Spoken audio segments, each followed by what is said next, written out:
দুটি পরস্পর মৌলিক সংখ্যার গুণফল ১১৭, তাহলে সংখ্যা দুটির লসাগু কত হবে? প্রশ্নটি WBCS পরীক্ষা 2015 এবং 16 সালে এসেছে।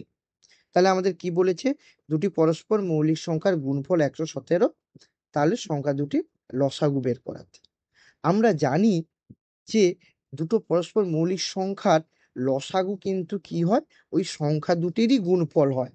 উদাহরণস্বরূপ আমরা দেখে নিতে পারি। কি দেখে নিতে পারি? ধরো একটি আমরা সংখ্যা নিলাম ৫ এবং আরেকটি ৬।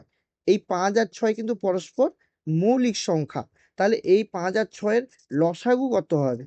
লসাগু কত হবে? এই ৫ গুণিতক ৬ করবো আমরা। দিলেই তাদের আমরা কত কি পাবো? লসাগু।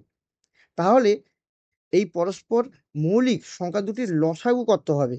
আমাদের এলসিএম কত হবে? অর্থাৎ সংখ্যা দুটো কি? Prime to each other. সংখ্যা দুটো কি? Prime to each other. এই সংখ্যা দুটোর আমাদের এলসিএম বের করাতে হবে। এলসিএম কি হবে? সংখ্যা দুটিরই গুণফল। সংখ্যা দুটির কি হবে? গুণফল হবে। অর্থাৎ সংখ্যা